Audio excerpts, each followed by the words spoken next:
Hello and welcome.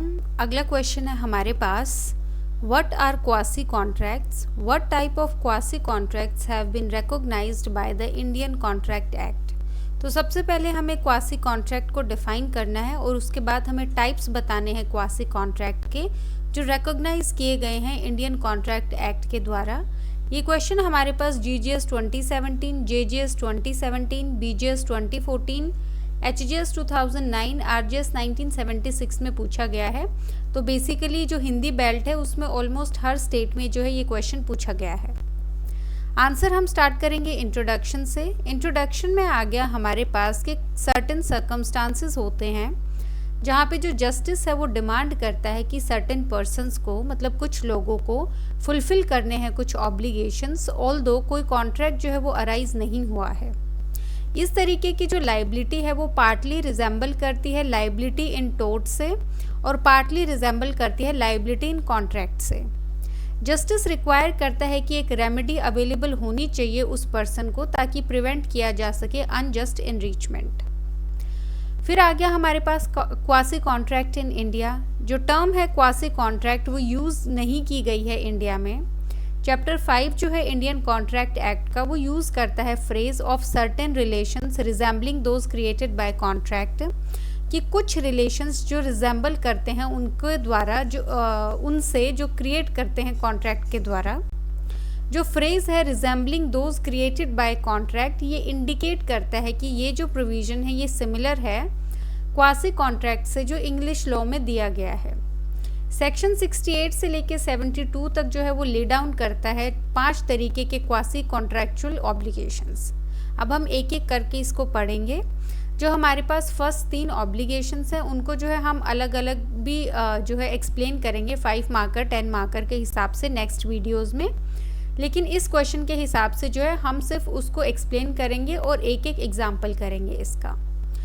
First आ गया हमारे पास supply of necessaries. इसमें आ गया हमारे पास सेक्शन 68 प्रोवाइड करता है अगर एक पर्सन इनकेपेबल है, असमर्थ है एंटर करने में किसी भी कॉन्ट्रैक्ट को, और कोई भी पर्सन जो लीगली बाउंड है सपोर्ट करने के लिए, वो सप्लाई करता है किसी दूसरे पर्सन को नेसेसरीज के साथ जो सूट करते हैं उसकी जो कंडीशन है लाइफ की, तो जो पर्सन फर्निश करता है ये सप्लाईज वो एंटाइटल्ड होगा कि उसको रीइम्बर्स किया जाए प्रॉपर्टी से ऐसे इनकेपेबल पर्सन की। तो सप्लाई ऑफ नेसेसरीज आ गया पहली बात सेक्शन 68 में। इसमें बोला गया है कोई भी पर्सन जो असमर्थ है एंटर करने में कॉन्ट्रैक्ट को, या कोई भी पर्सन जो लीगली बाउंड है उसको सपोर्ट करने के लिए वो भी इनकेपेबल है, तो उसको सप्लाई कर सकते हैं जो नेसेसरीज हैं लाइफ की, और वो जो है जो पर्सन नेसेसरीज सप्लाई कर रहा है उसको रीइम्बर्स किया जाएगा उसकी प्रॉपर्टी से। फॉर एग्जांपल ए सप्लाई करता है बी को जो एक ल्यूनेटिक है नेसेसरीज के साथ जो सूटेबल है उसकी कंडीशन को लेके, तो ए जो है इंटाइटल्ड होगा रीइम्बर्समेंट का जो बी की प्रॉपर्टी है वहाँ से। फिर आ गया payment by an interested person. इसमें आ गया हमारे पास सेक्शन 69। सेक्शन 69 डील करता है रीइम्बर्समेंट से उन लोगों का जो पे करते हैं मनी जो ड्यू है किसी दूसरे पर्सन की, और पेमेंट जो है जिसमें ये पर्सन जो है इंटरेस्टेड है। तो ये जो है हम एग्जाम्पल से आपको समझ आ जाएगा, लेकिन ऊपर से ये है कि रीइम्बर्समेंट होता है एक पर्सन का जो मनी ड्यू है दूसरे पर्सन की उसको पे करता है, लेकिन इसका भी अपना कुछ इंटरेस्ट होता है। फॉलोइंग कंडीशंस जो है वो लाइबिलिटी है, लाइबिलिटी के लिए अंडर सेक्शन 69। ये आ गया प्लेंटिफ जो है वो इंटरेस्टेड होना चाहिए पेमेंट देने में। दूसरा आ गया जो प्लेंटिफ है वो बाउंड नहीं होना चाहिए पे करने के लिए। तीसरा आ गया जो डिफेंडेंट है उसका लीगल कंपल्शन होना चाहिए कि उसको पे करना है। फोर्थ आ गया कि जो प्लेंटिफ है वो पेमेंट उसको दी जानी चाहिए दूसरे पर्सन को, ना कि खुद को। तो थर्ड पर्सन को पे करना है, खुद को पे नहीं करना है। फॉर एग्जाम्पल बी होल्ड करता है एक लैंड बंगाल में एक लीज पे जो ग्रांट की गई है ए के द्वारा जो जमींदार है। रेवेन्यू जो पेएबल है ए के द्वारा गवर्नमेंट को वो एरियर्स में होगा, और उसकी जो लैंड है वो एडवर्टाइज कर दी गई सेल के लिए गवर्नमेंट के द्वारा अंडर द रेवेन्यू लॉ। अब जो कॉन्सिक्वेंसेस हैं इस सेल के वो अनलमेंट होगी बी की लीज की, तो बी प्रिवेंट करने के लिए इस सेल को और कॉन्सिक्वेंट अनलमेंट के लिए जो ना हो उसकी लीज की वो पे करता है गवर्नमेंट को जो सम ड्यू है ए को, ए जो है वो बाउंड होगा कि वो जो है उसको बी को जो है रीइम्बर्स करे जो अमाउंट उसने पे की है। तो बेसिकली इसमें क्या है, बी है हमारे पास, उसने एक लीज ली है ए से किसी प्रॉपर्टी की। अब ए ने क्या किया, जो रेवेन्यू है उस पे लैंड पे वो पे नहीं किया, और गवर्नमेंट ने क्या किया, उसको जो है सेल पे डाल दिया। तो अगर प्रॉपर्टी सेल होगी तो जो बी और ए की जो लीज है वो भी अनल हो जाएगी, उसका कोई मतलब नहीं बचेगा। तो बी अनलमेंट को अवॉइड करने के लिए वो खुद जो है गवर्नमेंट को पे कर देता है जो रेवेन्यू पे करना था। तो यहाँ पे जो है जब बी ने गवर्नमेंट को पे कर दिया तो ए बाउंड होगा बी को रीइम्बर्स करने के लिए। थर्ड आ गया लाइबिलिटी पे करने की नॉन ग्रेट्यूशियस एक्ट्स। इसमें आ गया सेक्शन 70 हमारे पास, ये प्रोवाइड करता है ऑब्लिगेशन जो है एक पर्सन का जो इंजॉय करता है बेनिफिट जो है नॉन ग्रेट्यूशियस एक्ट का, या कुछ भी उसको डिलीवर किया गया है। नॉन ग्रेट्यूशियस मतलब आ गया कि ग्रेट्यूशियस होती है जो चीज़ें फ्री में की जाती हैं बिना कुछ एक्सपेक्ट करे, नॉन ग्रेट्यूशियस आ गया रिटर्न में कुछ एक्सपेक्ट किया जाता है। तो फॉलोइंग कंडीशन सेटिस्फाइड होनी चाहिए बिफोर सेक्शन 70 को इन्वोक करने से पहले। ये आ गया पर्सन जो है वो लॉफुली करना चाहिए कुछ दूसरे पर्सन के लिए, या डिलीवर करना चाहिए उसको कुछ। दूसरा आ गया ऐसा करने में वो इंटेंशन नहीं होना चाहिए कि वो एक्ट कर रहा है ग्रेट्यूशियसली, मतलब उसका कोई इंटेंशन है कि वो फ्री में प्रोवाइड करेगा और उससे कोई बेनिफिट नहीं लेगा। जो पर्सन है जिससे कुछ किया गया है वो इंजॉय करेगा बेनिफिट, तो जिसके लिए किया गया है वो जो है फुल इंजॉय करेगा इस चीज़ का बेनिफिट को लेके। एग्जाम्पल से आपको समझ आएगा, इसमें ए जो है वो एक ट्रेड्समैन है जो गुड्स छोड़ देता है बी के घर पे मिस्टेक से। अब बी जो है वो ट्रीट करता है गुड को कि वो उसके अपने गुड है और उनको यूज़ कर लेता है। अब वो बाउंड होगा पे करने के लिए ए को उन जो है गुड्स के लिए।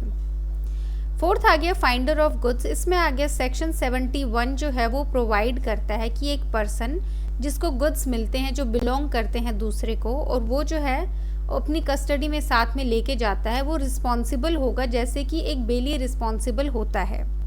सेक्शन 151 जो है कॉन्ट्रैक्ट एक्ट का, वो प्रोवाइड करता है कि एक बेली जो है वो बाउंड होगा कि जितना हो सके वो अच्छी केयर करेगा गुड्स की, जो पर्सन ऑर्डिनरी प्रूडेंस का करेगा सिमिलर सर्कमस्टांसेस में जैसे अपने ओन गुड्स की।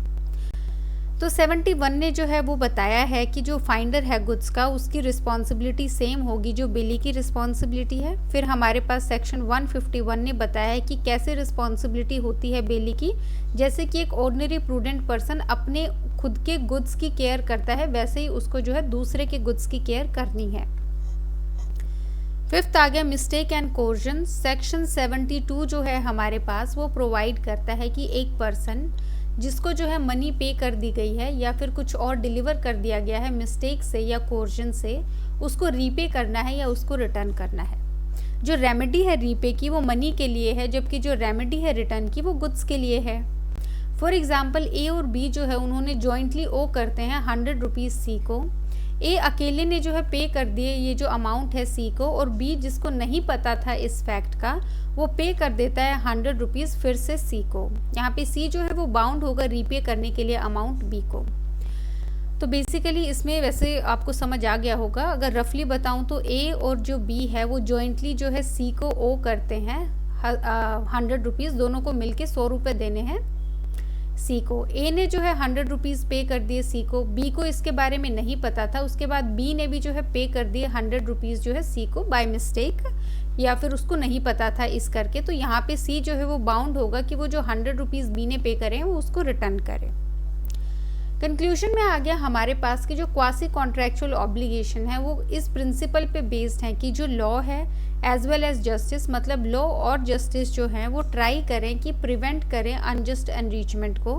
अनजस्ट एनरिचमेंट क्या होता है, दैट इज़ बेनिफिट किसी एक पर्सन को दूसरे पर्सन की कॉस्ट पे, मतलब एक को फ़ायदा और दूसरे को नुकसान उसकी वजह से। जो लाइबिलिटी है इस तरीके की वो पार्टली रिजेंबल करती है लाइबिलिटी टोर्ट की और पार्टली रिजेंबल करती है कॉन्ट्रैक्ट की। तो बेसिकली 2 लाइन में हमने जो है ऑब्जेक्ट बताया है क्वासी कॉन्ट्रैक्चुअल ऑब्लिगेशन का कंक्लूजन में। बाकी जो है इस आंसर में 2-3 बातें ध्यान रखने वाली हैं। पहला ये कि हमने 10-15 मार्कर के हिसाब से किया है। काफ़ी स्टेट्स में पूछा जाता है, आपका 15 मार्कर का प्रॉपर क्वेश्चन बनता है, क्योंकि इसमें जो है आप इंट्रो बताएंगे जो कि हमारे पास जनरल इंट्रो होगा, उसके बाद आप क्वासी कॉन्ट्रैक्चुअल जो ऑब्लिगेशन है या क्वासी कॉन्ट्रैक्ट को एक्सप्लेन करेंगे कि हमारे पास ये इंग्लिश लॉ से आया है, इंडियन लॉ में इसका मेंशन नहीं है। उसके बाद आप 5 तरीके के क्वासी कॉन्ट्रैक्ट्स जो है डिफाइन करेंगे और उसके बाद आप जो है 2 लाइन में कंक्लूड करेंगे। ये आपका जो है आराम से 3 शीट्स भर देगा। बाकी इसमें एक और चीज़ है कि 5 या 10 मार्कर में आपको अलग अलग जो आपके 5 तरीके के क्वासी कॉन्ट्रैक्ट्स हैं उनको एक्सप्लेन करने के लिए भूला जाता है। तो जो हमारे फर्दर लेक्चर्स हैं, अपकमिंग लेक्चर्स में जो है हम 5 या 10 मार्कर के हिसाब से इनके जो है 5 में से जो पहले 3 हैं हमारे पास उनमें से क्वेश्चन आता है। तो जो पहले 3 क्वासी कॉन्ट्रैक्ट्स हैं उसको हम 5-10 मार्कर के हिसाब से अलग से प्रिपेयर करेंगे। बाकी जो है इस आंसर में हमने सब कुछ इंक्लूड कर लिया है। So thank you.